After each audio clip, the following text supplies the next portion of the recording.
you have to show people firsthand what you're doing, right? And if what you're doing is not that great, then you don't deserve to be paid a lot of money.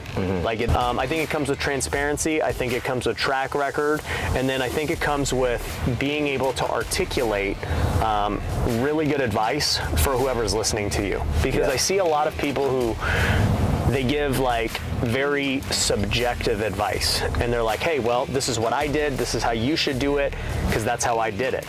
And the thing for me is, anytime somebody asks me a general question, I don't know anything about them, I'll be like, well, honestly, I mean, I don't know.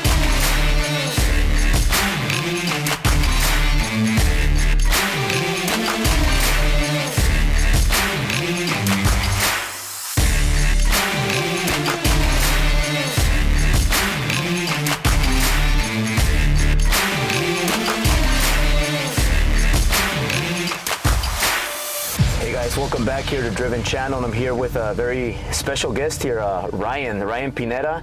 You know, first thing, Ryan, before we get started, and I want to ask you this, or I want to tell you, I've been following you the last year, like closely, because I've been seeing you with a lot of some of my mutual friends that we have.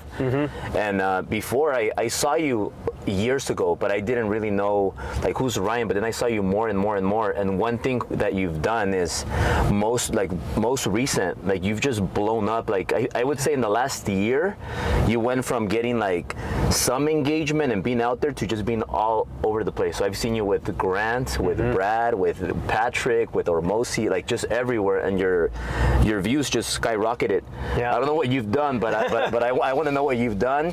But another thing is, we're both young, you know, good-looking Latino and Filipino. So very impressed with what you're doing. Much respect, brother. Appreciate you, bro. Finally meet you here. We had to like squeeze it in the car. But Ryan, tell me a little bit about you. Who's Ryan Pineda, and what have you done, especially recently, with just the way you've taken off with social media? Yeah, bro, it's funny because I had seen your stuff maybe like one of your first Driven events. I had a couple of my buddies who went to it. I loved it. And then Brad had told me about you as well, and because he had spoken a bunch of your events too. And I'm glad we finally got to connect, dude. It's great. You know, hanging out here with you. But yeah, I mean, when I first got started in social media was back in 2020. You know, before that, you know, I wasn't taking it super serious. I was just kind of running my business. I was flipping houses. That was, you know, really my day job, and we were really good at it. You know, we've been flipping 100+ houses for years, each year. And eventually, I just kind of was looking at the pandemic, and I'm saying, what is everyone doing, right? You know, I know you're in the mortgage business, right? So, you know, you're looking at like, man, all these files are dropping. I'm looking at my houses. I'm like, dude, people are canceling deals left and right. What can I do? And so I just picked up the phone and a camera, and I was like, you know what? I think the social media thing's going to take off. And so I started making YouTube videos. I got on TikTok before anyone really did, because I was like, this TikTok thing I think is going to be really big. And sure enough, it turned out to be a pretty good decision. And now most of my businesses are built on social media. Which platform would you say is the biggest one that has given you the most ROI? Honestly, the big three are YouTube, TikTok, and Instagram, and I think they all have different purposes. But if I had to say, hey, this one's going to be the one that really pushes things forward, I would say YouTube's the biggest. So 2015, I think that's when you started with flipping homes, right? Yeah, 2015. And you were pretty broke back then. I had saved up $10,000 from flipping couches. Actually, I was a professional baseball player back in 2010, so I got drafted. That was all I wanted to do was play baseball, and most people don't know you only make $1,200 a month in the minor leagues. So I was just living that life. I actually went to school right around here at Cal State Northridge, so you know, very familiar, and you know, I thought I was living the dream. But eventually, I got released by the Oakland A's. Had to kind of figure out my way, and I was just doing hustles. I was substitute teaching. I was flipping couches, just anything I could do to make a buck. You know, my wife and I got married super young. She had just turned 21, and she was going to school to be a teacher, so she didn't have any money, and we were just kind of like, what do we do? And so I figured out like these things called hard money lenders, which I never had heard about. And I was like, wow, these guys will lend me money. All I gotta do is find good deals. So, I ended up just finding a good deal. I still needed a big down payment, so I maxed out all my credit cards and, flipped my first house, dude, and the rest is history. So 2015, from 2015 to 2022, 2023 almost. Now, like it's like day and night. Now you're making some. I heard somewhere. I think with Brad you were talking, and you said you made millions in the 8 figures net now, right? Somewhere around there. Close. So how did you what do you think are the biggest differences in these last 5-7 years? Do you think because of social media and because of your brand, it allowed you to scale your businesses? Because I know you have a real estate brokerage too, just like me. And by the way, me and Syl, we met when I was 24 and she was 21, and we also been married 8 years, Syl? 2013, I don't know. Forever. What's your guys' anniversary? October 30th. Oh, we're October 25th, 2013. Oh, yeah, no. See, I'm telling you, it's very weird. We got a lot of similarities. Yeah, because I met her. I was 24, she was 21. Yeah. But we didn't get married right away. I think you guys got married. We got married right? super young. Yeah, we were together for quite a while, and then we got married. He married me after I got my FHA. After you got your FHA loan? Yeah, she got an FHA loan, and so she wanted to get married with me really bad. Yeah. And I kept on telling her, hey, be quiet, Syl. So I told her, we're not getting married. We're not getting married until you get your FHA deal. So 2013, I'm really broke. I have $3,000, and my credit was messed up because of 2008. I lost everything 2008. So I get a 3-unit FHA deal, and then I tell her, we're not getting married until you get your FHA deal. So she gets a 4-unit. Yeah. So we got a bunch of multi-units. Got it. And then we started getting them 25% down, refinancing, cashing out, getting more deals. And we started our mortgage company, and that's when we did the first Driven 2017. And people don't realize 2017, I put the event together with credit cards. Wow. So I had money, but I didn't have enough money to fund it. So I paid Grant his money to come speak, and he pulled people, and I didn't have any experience on how to speak or what to do. So I maxed out all my credit cards, then I maxed out her credit cards.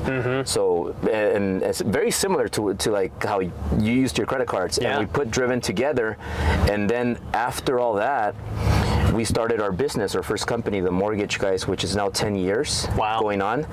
And when you start up a company, at least for me, I ran out of money. So I didn't have the money to, when I had problems, I didn't have enough reserves.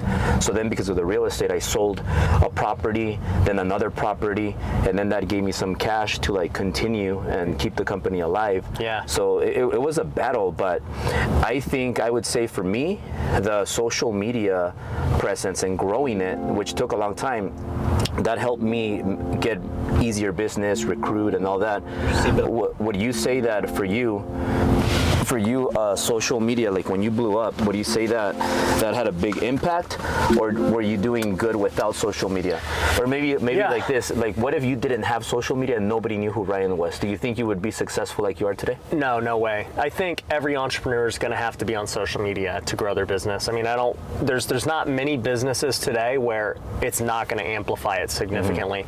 So yeah, I mean, for me, obviously very similar story to you guys with maxing out the cards and all that. And, I went the low key route of just hey, let me go flip a bunch of houses and grow that business. And, I became a millionaire through flipping houses. Yeah. And that was how I got, really, to making some money.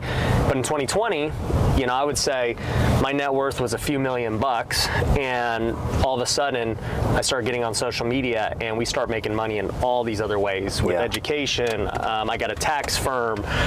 We started new companies that made money. We launched a big NFT project that was the #1 on OpenSea in the world. And so it's dude, none of that's possible without social media.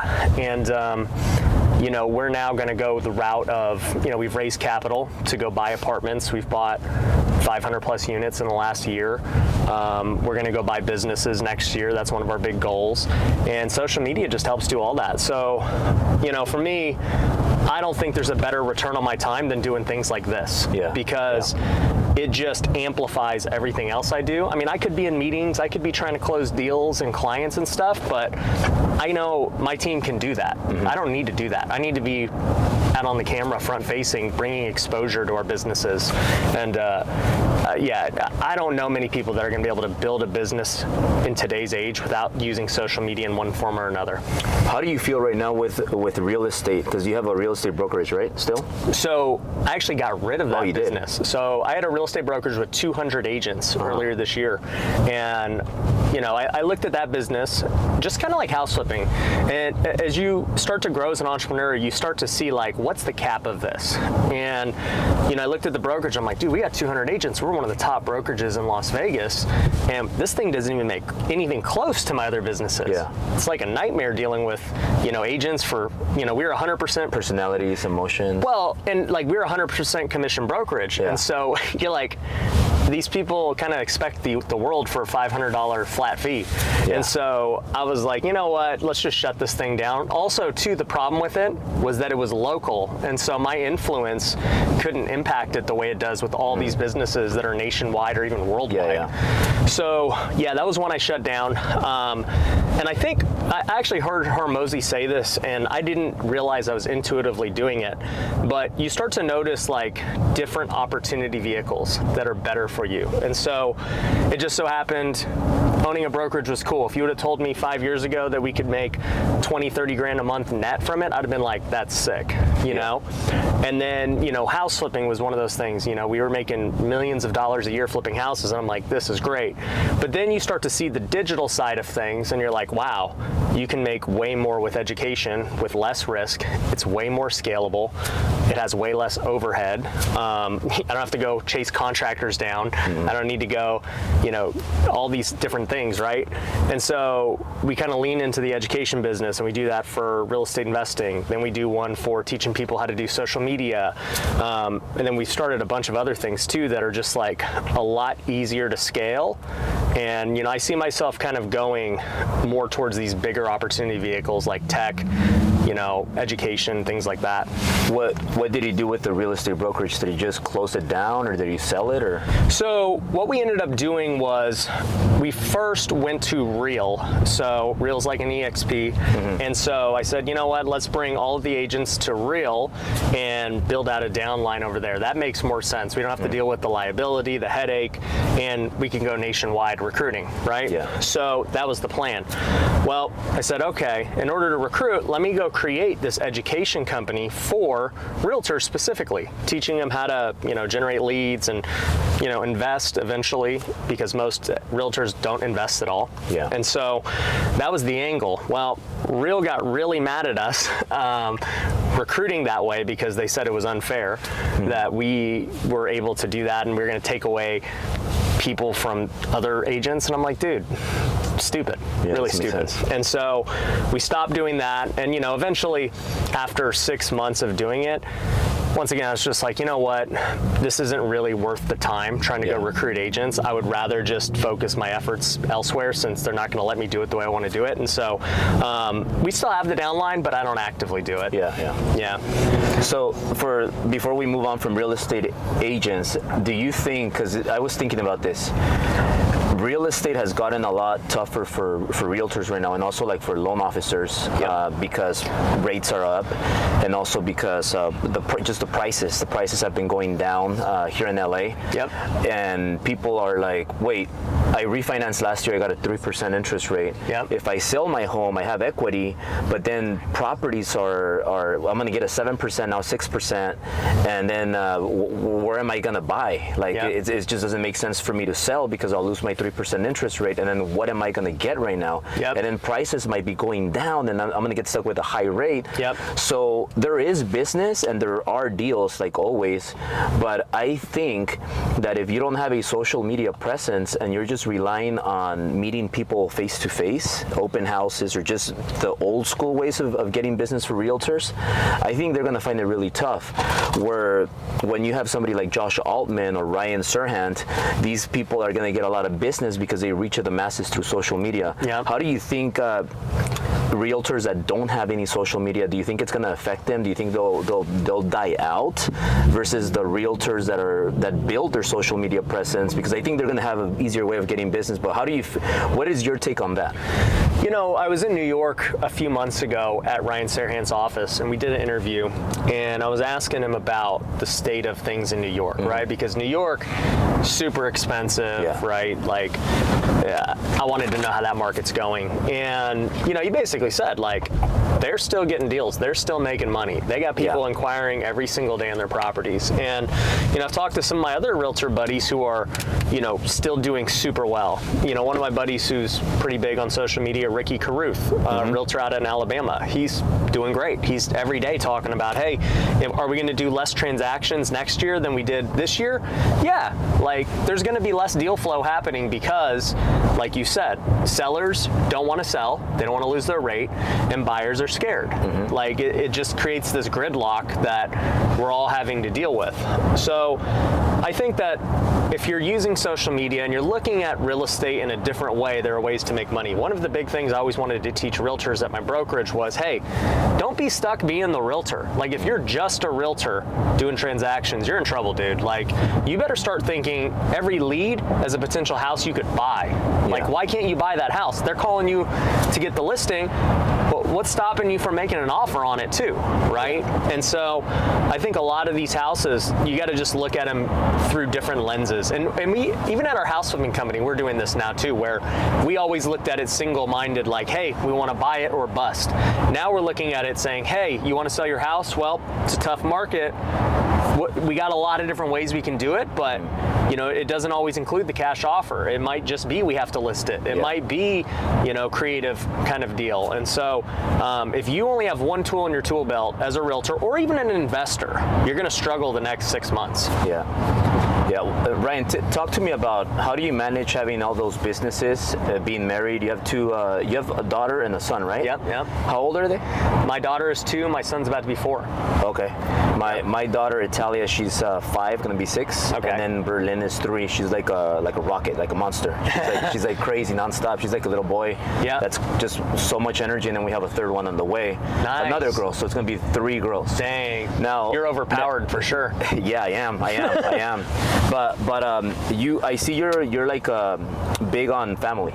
Because I heard somewhere you said about weekends. Like weekends, I think you don't work weekends. I don't know if that changed. But I heard you don't work weekends, but you run all these businesses. How do you manage to do all of that and weekends and family? Like how do you? Because you just came back from Big Bear today. Yeah, I literally just drove from Big Bear to Vegas, and then I flew out here for this, and then I'm flying back tonight. Yeah. So yeah, that's a question I've gotten asked a lot on podcast or my own podcast, and you know, I'd love to get you on my podcast too, by the way, out in Vegas. It'll be fun. You know, I decided, I was like, you know what, I'm going to write a book about this because it's been something that's like near and dear to me. And one of the problems I see with entrepreneurs these days is that everybody's chasing the money, right? Because you hear Gary Vee, you hear all these guys saying work, ignore everything else. You will not win if you know, are busy doing this thing over here. Like you got to go fully at it. Yeah. And I just don't believe it. I never have done that, you know? And so I ended up writing a book called The Wealthy Way, which actually releases, I don't know when this will release, but tomorrow, December 13th. Really? And I'll get it out tomorrow. There we go. And just let me know whatever I can.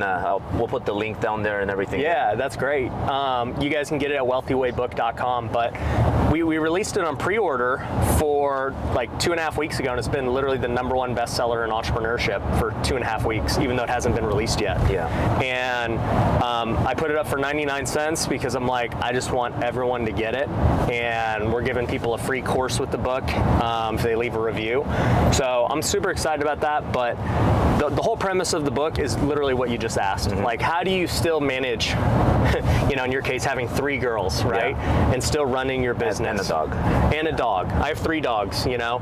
And how do you still want to start multiple businesses and grow your current ones and stay in shape? Dude, you're ripped, right? Like, how do you do all these things? And I was like, there's a system to it. There's definitely a process, but most people don't know it because I think social media is not really pushing that agenda.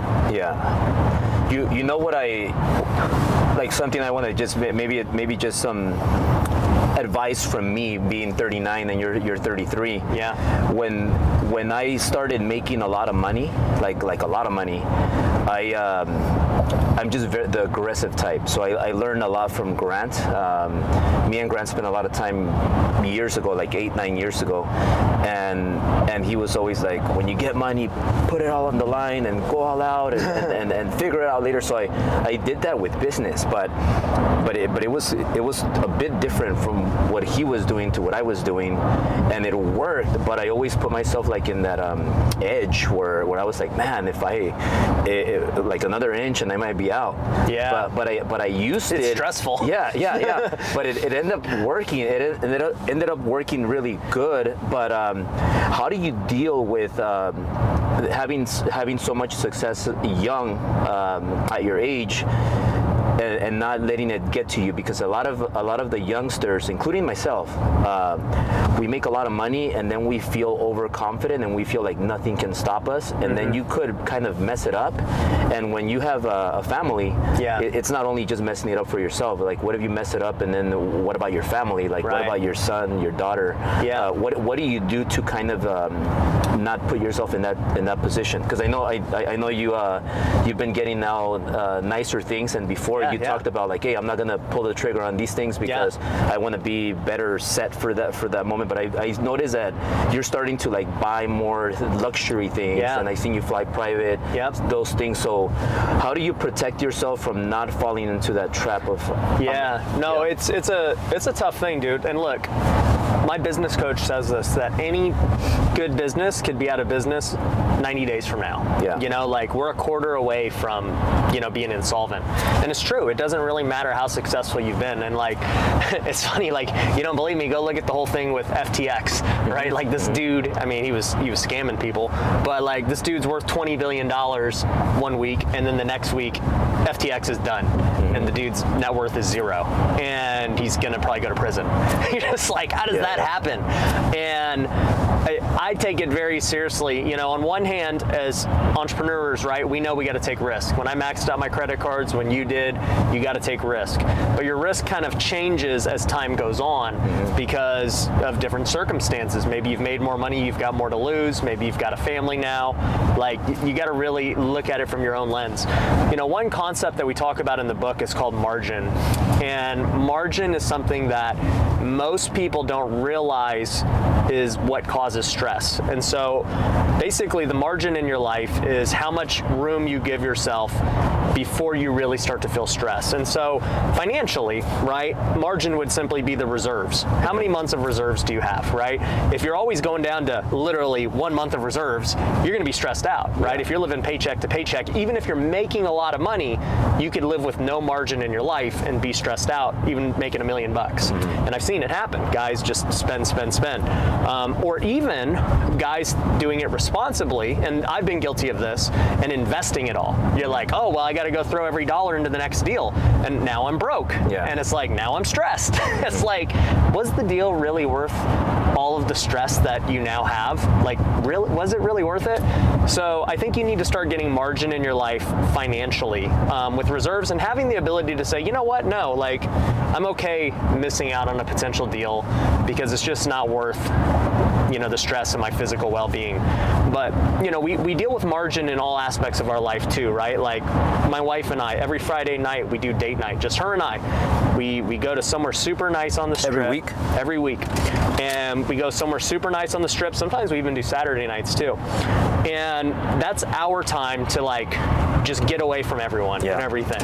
And that's how we have like the margin in our relationship. But guess what? If for some reason we don't do that for a couple of weeks in a row, maybe I'm out of town, maybe something comes up, whatever, she's not feeling good, whatever the case is, our marriage is going to start to feel different because we're not getting that time we need together. My relationship with my kids will feel different if I'm not feeding into it and that margin's getting lower and lower. If I stop working out for a couple of weeks and I start eating like crap, all of a sudden I'm going to notice my body is starting to change very quickly, and I don't really have that room for air anymore. You're gonna be fat, Ryan. Yeah, and I ain't trying to do that. Like, I've been the same weight for 12 years straight, like plus or minus 5 pounds. That's my margin. What's your weight, more or less? 175 to 180. Got it. So I just know, like, the moment I get to like 180, I'm like, yep, it's time to not eat carbs. And I'm not gonna eat carbs. Then I get to 175 and I'm like, you know what, I'm kind of looking like a skeleton. And so my look always looks the same. So anyways, margin is what prevents you from doing this, and having healthy boundaries for all aspects of life. Because look, you could be very financially responsible and have a lot of reserves and you're not stressed out at work, but then all of a sudden your health sucks and you're like, dude, I can't even enjoy anything. Yeah. On the weekends, you don't work on the weekends, or you work a little bit on the weekends? The only thing I'll do on the weekends is if my kids are taking a nap, I might hop on the computer and knock out whatever I'm gonna knock out, like preparing for the week. Maybe I'll like script out some YouTube videos that I want to film. Maybe I'll, I don't know, do some copywriting. I do a lot of copywriting. But other than that, no, I don't. Like, my office is closed on Saturday and Sunday. You know, it's just usually me hanging with the kids, and then Sundays we go to church, hang with the kids, chill. So I've been doing that since I was broke. Because your new goal is to be a billionaire, right? That's the goal now.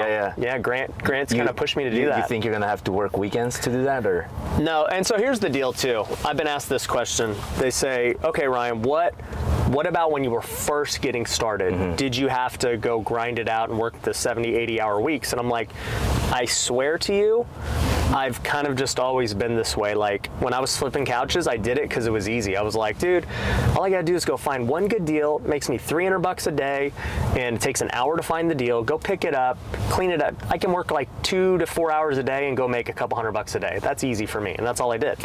Then I thought about flipping houses, and I was like, man, everybody's cold calling sellers to find deals. They're sitting there for like 6 hours a day. Maybe you've done that. I never did that because I was always like, you know what? I'll just like look on the MLS. That's way easier. I'll go meet wholesalers and realtors and build relationships and just have them do the work and send me deals. And so that's how I built my business. Same thing with social media. People are like, how do you put out so much content? And I'm like, well, bro, I just have a really good team. You know, I film, and I'll film about 10 hours a week, but they spend 100+ hours a week editing, building it, all that stuff. So it's like the work's being done. It's just not by me. And, you know, my thing is, the last couple of years, people who have seen me grow, they've seen like the lifestyle. Like I show it firsthand on Instagram. I'm like, hey, like, I'll show you what I'm doing. Like, I'm not at the office. I never am. I'm just chilling. We're on vacation. This is it. And I think that, call it 10 years from now, if I'm fortunate enough to achieve a ton of financial success, they'll be able to look at it and say, yeah, I mean, like, he did it the way he said he was going to do it. And there's another path to doing this that, you know, nobody's telling you about. And, you know, I think that's the beautiful thing about social media is it's receipts. And, you know, I think what got me here got me to this point, and I'm not going to change it to get to the next point because it's not worth it. At that point, why even be a billionaire if I'm going to have to just go neglect everything else? There's no point. True. So you're more of a working smart than working hard. I like to think I do both. I work very hard when I work. So that's kind of it. No, it makes a lot of sense. So Ryan, what's your number one business that makes you the most money, and which one's the one you enjoy the most? So right now, it would probably be my company Future Flipper, which we're rebranding to Wealthy Investor. So, you know, that's an 8-figure business, just teaching people how to invest in real estate. And I really enjoy that. I've been doing it for, since 2018 was when I started it, but started taking it really seriously in 2020 when we started coaching people. Since then, we have launched Wealthy Creator, which is teaching entrepreneurs how to do social media. And I launched that last month in November, and that will be our fastest company to 7 figures. We should hit it next month. And we were still like barely even running ads with it. And that one I think is going to be even bigger just because it's all entrepreneurs. It's not just real estate. Like, every entrepreneur needs to be on social media. And so, yeah, that one, it wouldn't surprise me if that one passes Wealthy Investor here.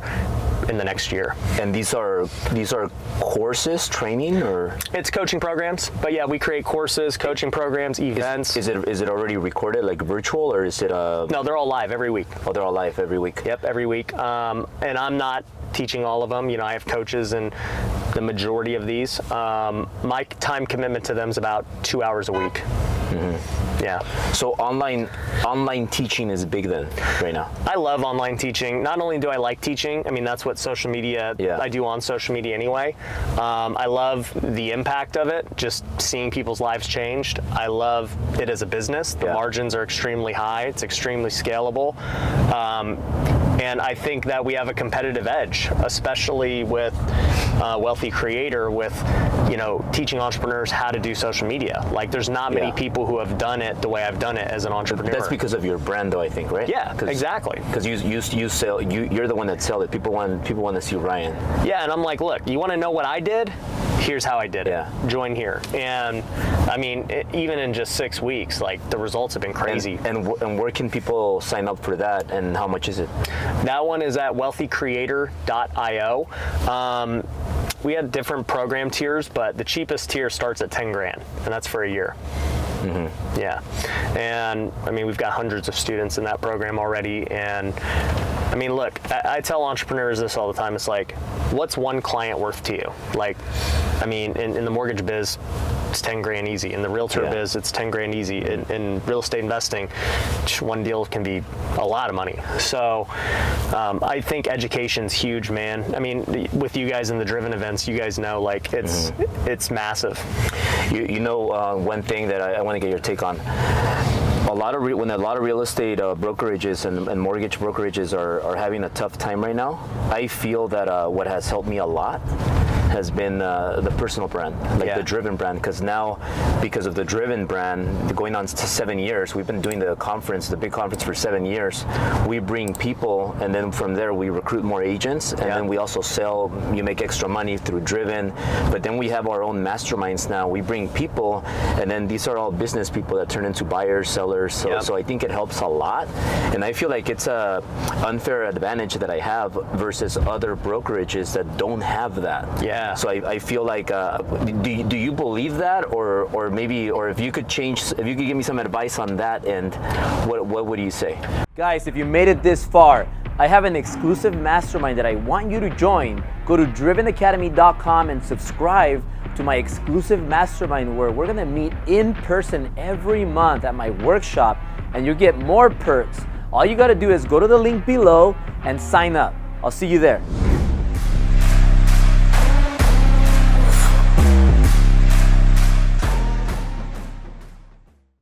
You know, I think to take a step further, right? We know social media is super important, but what is the byproduct you're trying to create with social media, right? And this is what I tell all of the entrepreneurs in Wealthy Creator. I say, what's the end goal? Why even make content, right? And, you know, I guess the default answer, the politically correct answer is, hey, well, I want to help people. I want to do content that helps people. It's like, all right, great. We all want to do that. That's great. But, like, let's get to the meat of this. What do you want to do? And like, okay, well, I want to grow my business. I want to make more money. Okay, great. Well, what is it that you have, and what are you selling? Well, I sell this, I sell that. Okay, you know, I have to attract people there. I have to create community. And you start to realize that community is the number one thing that social media is creating, right? Yeah. If you can create this driven community of like-minded people who trust you, people who know what the mission of Driven is, people who know what they're going to learn by being a part of it, making it super clear from the beginning who you want and who you don't want. Right?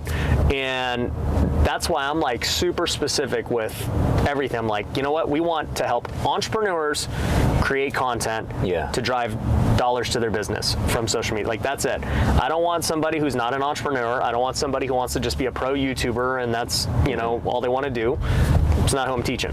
Like, we want to be very specific with the community that we build so everybody's in the same boat. And I think that the best people I have seen on social media are so good at creating community and just raving fans. And, you know, when they throw these big events, it doesn't even have to be a big event. My first event was 10 people, you know, like to go from 10 to, you know. Now you have like people paying you like 15 grand or 20 grand to go golf with you. It's crazy, dude. I would have never imagined that. Like, you know, you go from that to our first like bigger event was 100 people. I was like, dude, 100 people, this is nuts. And then we rented out a hotel for the first time and got 250 people. I was like, this is freaking crazy. And then our last event, we had 700 people, and we stopped selling tickets because we were out of space at the Mandalay Bay. And, you know, it's crazy. And now we got our upcoming event in January that should have over 1,000 people for my NFT project. And we hold events every quarter too. Yeah. Like, this isn't like a once a year event where it's like we do this every quarter now, and it's crazy the amount of people that come out to Vegas because they just love hanging out along with the learning and it's a true community. I gotta go to your next one. Yeah, dude. January. What is it? Is it a full day or is it a couple days? So this one, we just keep doing them crazier and crazier each quarter, but this one is actually 4 days. 4 days. So what do you cover in 4 days? Yeah, so there's 2 days of the actual big event. So this one's going to be at the Mirage in Vegas. And the big event is going to be covering everything about the present of real estate, how to win in today's market, but also how to prepare for the future of real estate. So that's exactly what my NFT is about. It's called Tykes. And our mission is to pioneer the future of real estate. So I know for a fact, real estate and the blockchain are going to come head to head. Like mortgage, title, everything's going to be done on the blockchain at some point. Everything we do with escrow is so slow, it's so costly, it's all going to change. And I want to create the businesses. How long do you think? It really depends, dude. I mean, it could be 5 years, it could be 10 years. It's not anytime tomorrow, right? But there's going to be other things that happen sooner. I think the way we build real estate is going to change. I think with 3D printing and, you know, prefab homes, I think that changes. Right there. There you go. 10,000. That's a nice spot. Yeah. I think that the way we syndicate money is going to change. You know, I think people are going to be able to sell their shares more easily in deals. So I want to pioneer that because I think those are the ways to $1 billion as well. Getting in on those tech companies early. Yeah, especially early, right? Yeah, and that's the goal, right? And so that NFT project is for people who are focused on like, how do we build the businesses of the future for real estate? So, and we could use a lender in it, dude.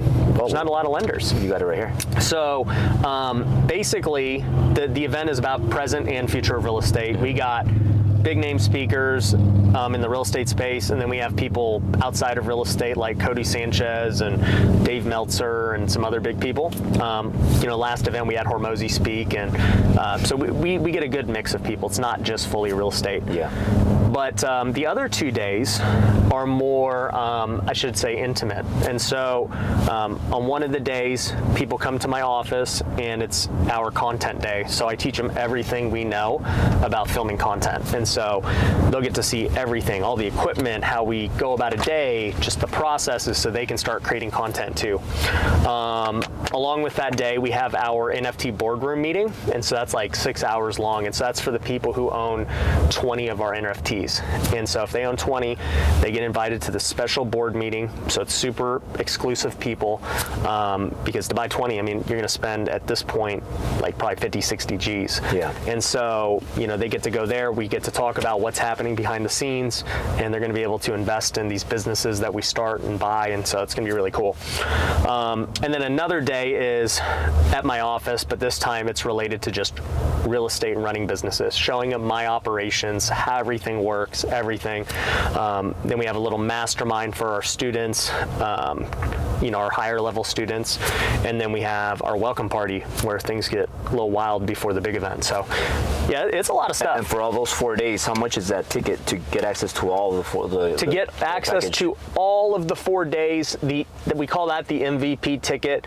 That one is $5,000. It does not include the boardroom meeting. You have to have the 20 NFTs to do that, but you get the content day, the office day, you know, MVP access, after parties, everything. That's a no-brainer. It's like, oh yeah. Like I think you could do like 10 grand. Yeah, we like to have a lot of people, but we have MVP, VIP, and general admission. So question before we get into the NFT, because I want to end it with that. But I think for like Alex Hormozy, and Ryan Pineda, I think people. there's a difference between just YouTubers or verified million follower people, because there's a lot of those people that have 1 million followers, they're verified and they're broke. Yeah. And if they go and try to sell courses or coachings or that kind of stuff, who's gonna buy that? Like, I wouldn't buy that if they're broke.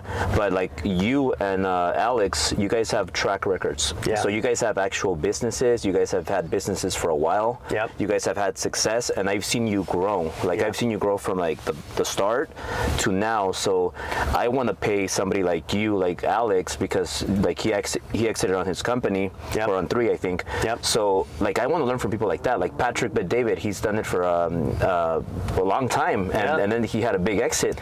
So those are the people that I want to buy coachings, trainings from. So because there's a lot of people right now selling coach. Everybody's a coach. I know. So like, what advice would you give those people that want to become the next Ryan Pineda, and maybe they have followers already, they're verified already, but how can they become the Ryan Pineda where people pay you 25 grand or whatever they paid you for just to go golf with you because they want to pick your brain? There's a big difference right there. How do they become the guy who's getting paid 25 grand? Who's getting paid high ticket?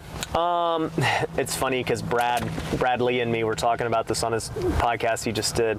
He's like, bro, you just set it up, you and me, they come golf with both of us, and we'll charge really high ticket. And I was like, all right, we'll set it up. But I think it comes down to, number one, you got to have a track record, right? So if you haven't done much, nobody's paying you for anything, right? And you got to have it like documented to what you said. You cannot dispute Hormozi's success. It's right there, it's documented. And when you hear him speak, you're like, this guy knows what he's talking about, right? And then, for me, you can go look at every house I've ever sold. You can go check my businesses. You can go become clients. You can go see anything you want to see. Like, what I say I do is what I do. And if I'm not doing good, I'll tell you firsthand, right? Right now, I have about 50 flips going on in Las Vegas. Sitting on 50 flips in this market ain't the nicest thing. I'm gonna take L's on a lot of those flips, and it is what it is. And I'm transparent about that. I'm like, look, not all these are gonna work out. It sucks, but I can't get mad about it because I've made millions in this hot market. And as we kind of wind down here through this transition, I'm gonna take L's on some of these ones, and I'm still gonna make a lot of money on these others. So it just kind of is what it is. But as far as why I bring that up is, you have to show people firsthand what you're doing, right? And if what you're doing is not that great, then you don't deserve to be paid a lot of money. Like, it is what it is. So I think it comes with transparency. I think it comes with track record. And then I think it comes with being able to articulate really good advice for whoever's listening to you. Because I see a lot of people who they give like very subjective advice, and they're like, hey, well, this is what I did, this is how you should do it, because that's how I did it.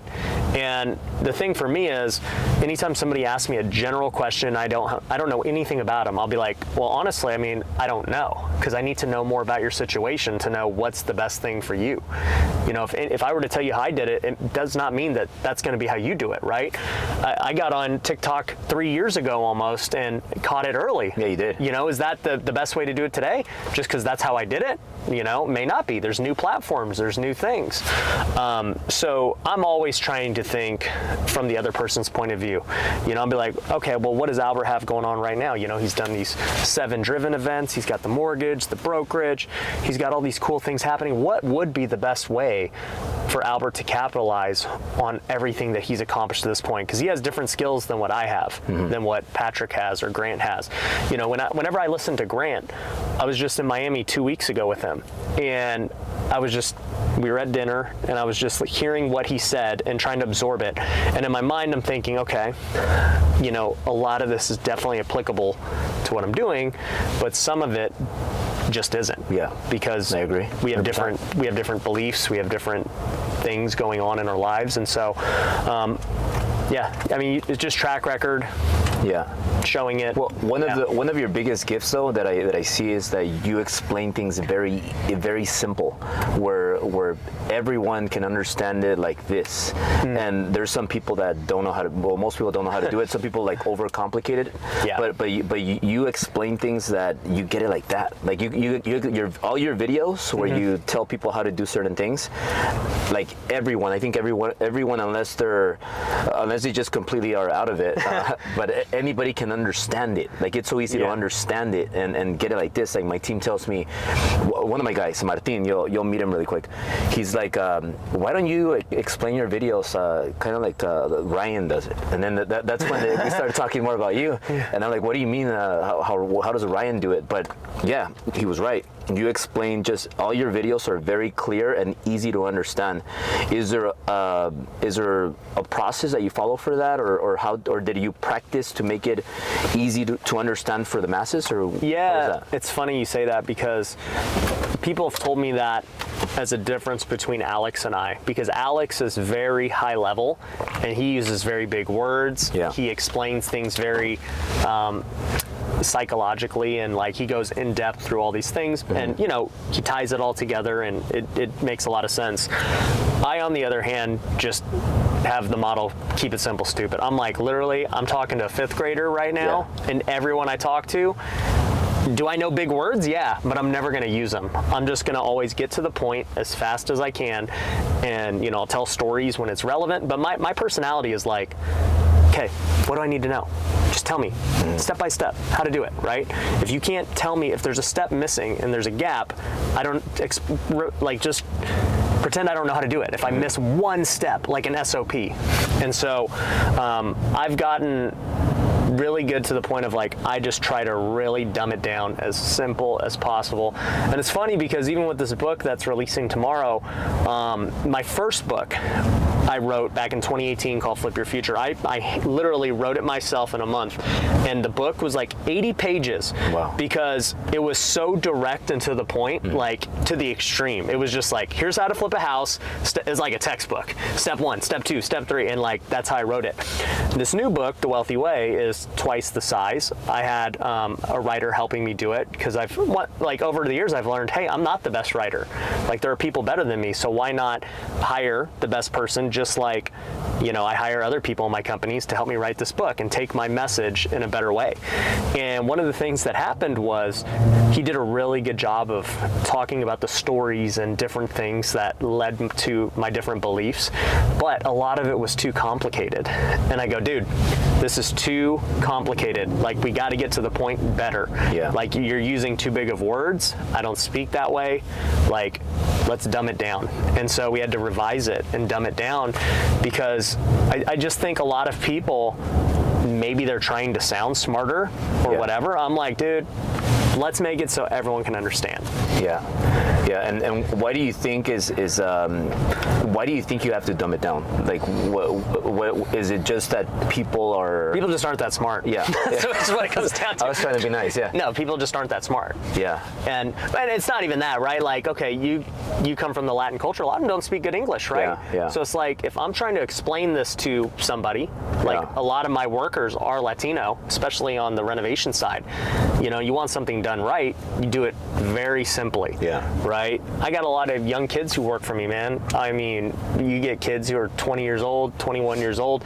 They're not that smart. Yeah. You're like, all right. Especially in TikTok, right? If you start creating complicated words, they're just not smart. So your content, do you train your team on how you want your content, or did you just hire experts and they told you how to do it? No, you know, over the years, I've kind of had to develop it, because when I first got on TikTok, you gotta remember, no one was on it. Yeah. I mean, there was no, Cardone wasn't on it yet, Hormozy, none of these guys were on it. And I was just winging it, trying to figure out what actually works. Like, I was literally dancing, trying different things. I started just doing random videos in my kitchen. If you ever go back to my old TikToks, it's all me in my kitchen. I literally edited them all on the TikTok app, because there was none of these editors that you see today who are like, I'll make you videos like Hormozy or Ryan or Grant, whoever else. Yeah. There was no style yet. And so what happened was, for a year, I did it all myself. And then I started to notice other entrepreneurs starting to join finally.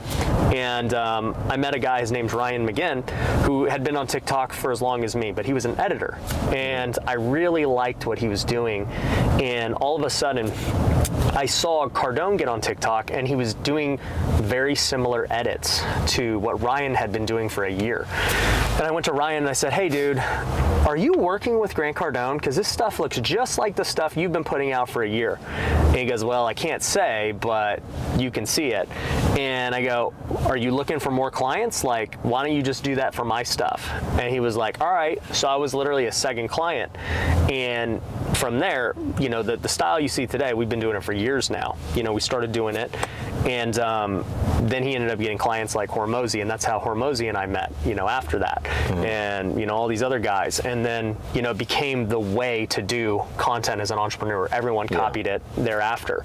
So, you know, I think that the style, everything's copycat. So this will be the style for a little bit, and then at some point there's going to be something new that people start doing that's going to start the wave. And so I'm always constantly thinking about that, like, okay, you know. I think it helps when you have the right circle though, right? Like when you're in the circle where you're all buddies, like Hermosi and Brad and Grant, Albert, whatever. Yeah. Like all of us are like, oh, you're going to do that? Oh, what are you doing? What is he doing? And then you kind of have that insight. Yeah, you get to learn from everybody, right? And see what works best. And, you know, I think with entrepreneurs, there's a couple who have like focused on social media versus business. Like I would say Grant's a guy who's focused on business, and then social media always came second. Patrick has kind of been in between. I mean, like Valuetainment is huge, and he's really worked hard at building that. But, you know, like I would say he's like probably up there. Gary Vee, on the other hand, is pure content. Like he's like, I got to make content 24/7. Yeah. You know, and business will be with the content, but he's just always doing content. Hormozy and I both are on the same page of like, we're going to make content, and we're going to make good content as if we were just pure content creators. And then, you know, we're also going to do business, which Brad talks about of like, hey, he wants to do more of that. He's like, hey, I just kind of like film what I'm doing in business. I don't really like create content. Yeah. So yeah, I think Hormozy and I very, we think through what we want to make a video about very strategically. Him much better than me. Like his videos are next level. I'm more like, let's talk about real estate investing today. Let me script this out for the next like 10 minutes, and all right, let's do it. Got it. So you said something before we get into the NFT question, about ClickFunnels, that you were doing like 50 grand a day or something. I heard it on with Grant, or was it 150K a day? I don't know. It was like a crazy number, and and then my wife Syl, she's like, hey, Ryan's making 150 grand a day, or something like that. I don't remember the number, but it was like a big number, and I'm like 50 grand a day. Then I did the math, and it's like 30 million a year or something like that, or more. And I'm like, well, what does that mean for people that don't understand what that is? Yeah, so Grant asked me on my podcast, he was like, because we just started talking about marketing and funnels out of nowhere, and he was like, yo, how much do your funnels make a day? And I was like, well, on a normal day, anywhere from $50,000 to $100,000 with all of our companies, which means 50 to 100K in revenue, right? I mean, that's not pure profit, that's just purely revenue in what we do. But yeah, we've scaled it pretty significantly, where, you know, like the education businesses do a lot. You know, I have a tax company that does a lot. You know, and that's not even counting our house flipping company, because that's not really a funnel. That's a different type of business. Like, to me, a funnel is we run an ad or a piece of content. Somebody applies for a call with one of our companies. We get on a call with them. We close them. However much money we got that day was how much we made. Yeah. And yeah, dude, I mean, we've kind of mastered funnels all the way from marketing, advertising, to getting them to a sales call through, you know, a video sales letter, and, you know, just doing a great job with following up and converting people into our different companies. And I think we can actually do a lot more. Yeah. I think Grant, you know, Grant told me they're going to do like 150 million this year in their funnels. So, I mean, do the math, that's about $500,000 a day is what they do. And so I think next year we could consistently be over 100K a day, just doing what we currently do, but better. And you coach people how to do this. This is kind of the things you teach people? So in my coaching, or in my one of my companies, Wealthy Creator, our thing is first teaching them how to make content. Yeah. You know, first and foremost, because I think the days of just running ads are over. If you don't have good content with your ads, like, here's what happened, right? You see a guru, you see a guy who makes an ad, and all of a sudden you're like, okay, this is interesting. Like, he's talking about whatever, and let me go look him up. Let me see what he's got on YouTube or a podcast or Instagram, and then you see no content. Well, you're immediately gonna be like, this guy's a fraud, even though it might be legit, because you just don't have enough for them out there. Whereas with my funnels, right, you might see an ad from me, and you're gonna go, okay, if you've never heard of me, you say, who's Ryan Pineda? And then you go look on YouTube, you go look on Instagram, you see all, you're like, damn, okay, this guy actually has a lot of stuff out there. People are engaging. This is cool. All right, I'm gonna go to the sales call now and show up and, you know, see what it's all about. And they're way more likely to convert. And if they have seen my content already, and then I run an ad, they're definitely gonna convert, because they're like, oh yeah, I know who that is. I didn't know he had that. Cool. And so really what we teach at Wealthy Creator is, first off, how to create content. I don't want you to think about making money until you can create good content.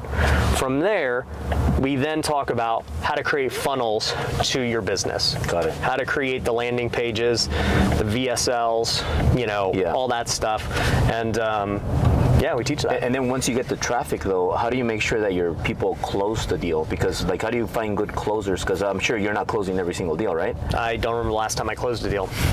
So how do you get quality salespeople? Because I think that's hard. So I think that's the problem with any business, right? Yeah.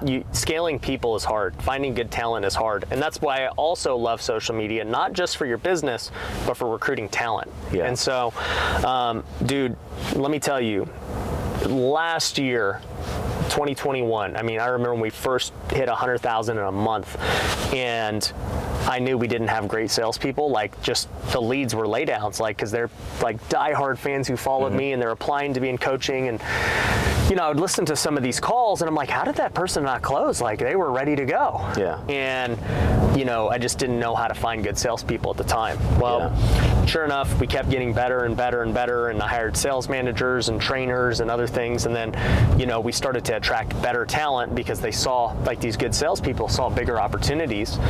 And, you know, it went from, you know, 200,000 to 300,000 to 400,000. And, you know, then that was purely organic too. That was without any ads or anything. And then all of a sudden we start running ads, and then it starts getting to 7 figures a month. And getting sales guys becomes easier because all these sales guys and recruiters know each other, and they hear things. They're like, oh, dude, freaking, they get this many leads a day. They're hot leads. They're, you know, the product is easy to sell because it's a really good product. And so it attracts more of these high-level sales guys. And so that's kind of what's happened, man. It's not. It's hard to build a sales team. I'll say that. So to wrap up, Ryan, NFT. I know you're huge on NFT, and everybody wants to know about, like, what are you doing with NFT? Like, what is NFT in your own words, and how are you using that to make money? And you're saying that it's going to be huge in the next 5 maybe to 10 years. Yeah. What is that exactly? So an NFT stands for a non-fungible token. Without getting too deep into the weeds, because I want to keep things simple, it's basically a digital receipt, right? It's a receipt of ownership, that you own something. And so this is what's different about NFTs versus something else, right? Like, if you buy into one of my coaching programs, right? You've paid for a year, you're in. You don't really own your membership. Like, only you can use it. You can't sell it to somebody else or anything. Well, with NFTs, it's a little bit different, right? If you own this NFT, which is a, you know, receipt to a membership in my community, where you're going to learn things, you're going to network, you're going to do all this stuff, you can then, at some point, if you want, sell that membership to somebody else. So you do have ownership of your membership now. And this is just in the example of what I'm giving, but this works for all things of digital.